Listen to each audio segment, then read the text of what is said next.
I want to discuss avoidant personality disorder. I was diagnosed with it 8 months ago. What that is, what the disorder is you have a fear of socializing, going to bars, going to nightclubs, concerts, places where there are a lot of people, because you fear rejection, you fear embarrassment, you feel like somebody's going to point you out and go, ooh, look at that guy, everybody, gather around, look at the freak show over there. You're afraid that's going to happen. You protect yourself by self-isolating yourself, maybe in your room at home. You protect yourself. You keep yourself trapped in a fucking bubble, and you're like, at least nobody could get to me here. I'm not going to be insulted. I could sit here, I could watch TV. But you're very lonely when you have avoidant personality disorder. When you avoid all social contact, it gets very lonely. You know what I do? I listen to like the fucking Titanic theme song, the piano version. I drink vodka and cry. That's what I do. That is my thing. That is my coping mechanism, if you will.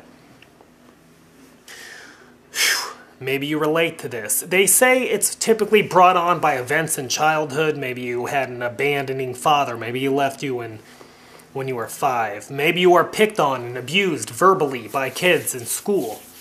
Whatever it is, now you're an adult. You never go out.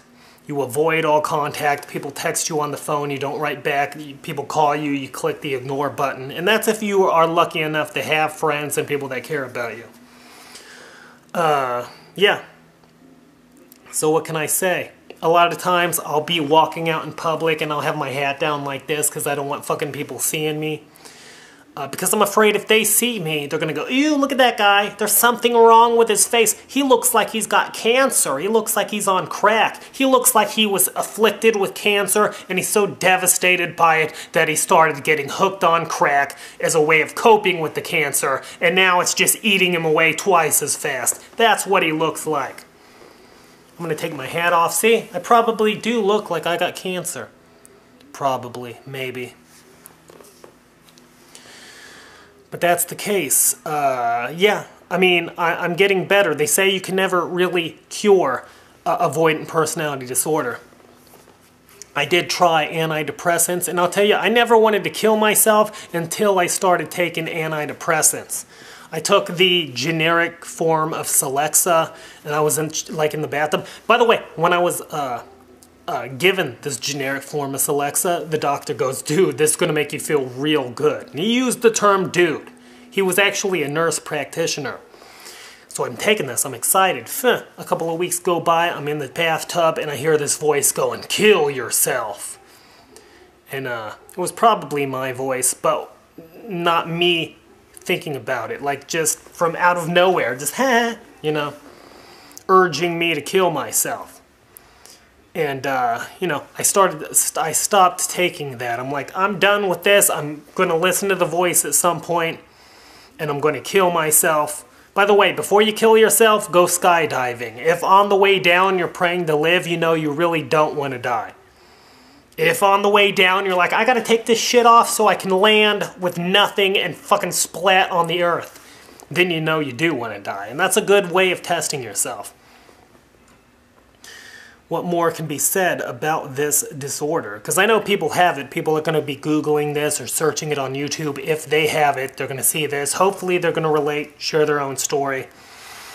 Yeah, you avoid family members. You avoid friends. You don't have relationships. I'll be honest, I haven't had an official girlfriend since I was 18 years old. I've dated many a woman, but never, you know, never had a relationship, never. There was always some reason not to. She wasn't hot enough. Oh, I could do better than her. I'm going to be with her at the movies or something, and I'm going to feel gypped that I'm not with the hotter chick over there across the room. I don't want that to happen to me. Or you're like, they're going to find out that I live with my parents. They're going to find out I don't have a job because obviously I lied about it. And a lot of times I do lie. I'll be like, I'm a firefighter. And I'm not really lying, I'm just beefing up my resume, right? Because I've blown out candles, birthday candles on a birthday cake countless times. Me versus flame, is that not fighting fire? It kinda is. A flame is fire. That's fighting it.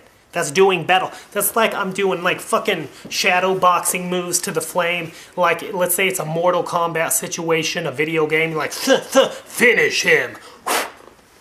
And that's my finishing maneuver on the candle on the birthday cake there. Boom. Man versus flame. I won. I fought fire. I am a firefighter. I dare you to tell me I'm not. That's how I get women, by the way. I lie. Because if I told them the truth, let's be honest. I'm 32, I live with my parents, I don't have a job. That's not heavily enticing because women like status and money. It's ingrained in their DNA. I don't blame them. I'm not saying, oh, they're evil people because that's what they like. I like hot girls. It's ingrained in my DNA. I want to splatter my DNA all over their nude body on occasion. But I want to be serious about this. I want to better myself. Occupational, they say when you have avoidant personality disorder, you don't do too good in jobs. You don't want to work around people. I've never really worked around people. And the times that I've tried, it's gone completely fucking bananas. I'll tell you that. It didn't go well at all. You got to deal with backstabbers. You got to deal with people talking smack about you. Negativity. You know, again, I go out, I do this. I hide my face. I see people, I do this because I don't want them to see. I'm afraid they're going to insult me. Even though women say I'm handsome sometimes. They go, you, sir, you are the most handsome guy with cancer who smokes crack that I've ever seen in my whole life. You know, it boosts my self-esteem a little bit. I go around pointing out other dudes with cancer going, my cancer is better than your cancer. I don't really have cancer yet. I'm sure I'm going to get it at some point. I hear it enough to where I'm just certain that's how I'm going to die.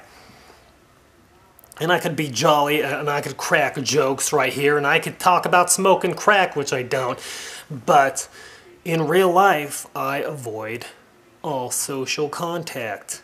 I just do. It's part of the disorder because you don't see yourself as you truly are. My self-perception is skewed. I don't see myself as a funny, lovable guy. I see myself as a big white dork, and I've told people, and I don't even dance because I feel like, well, it would be the same situation if your grandpa dressed like Eminem. That's how I feel. That's how I would feel if I danced. Like I'm a total fraud. Like it's like your dorky father out there dancing and you'd be embarrassed about it. I would feel like that. Even though I'm looking at myself right now and I look like the type of guy that might dance for crack. I don't know. But yeah, I'm trying to improve myself, trying to better myself as a human being. We all are. We only got one life. We're all on a tiny blue rock in the middle of a cosmic arena here. You know, you go around, you drive in traffic, you see all the other cars, all these people who are going to go back home to their families of 5 and their houses on a street where there's, 15 other houses on the same street with probably 5 people in each one. And maybe they got friends over. All these people, all these opinions, all this judgment going on. And it doesn't really matter what they think about you. All that matters is what you think about yourself. So if you go out and you have the bravery to take off the hat and just, I dare you to say something to me, people. Let's say they say something negative. Does it really matter? It doesn't. Because who the fuck are they, right? They're one person out of 6 billion. Or, yeah, however many people there are on the planet. And their opinion doesn't really matter. And when we're dead and gone, and a generation passes by, no one's going to remember we ever existed. So what are we really avoiding? The opinions of people that don't matter, that are going to die, and a generation after that, they're going to be forgotten and wiped off the face of the earth.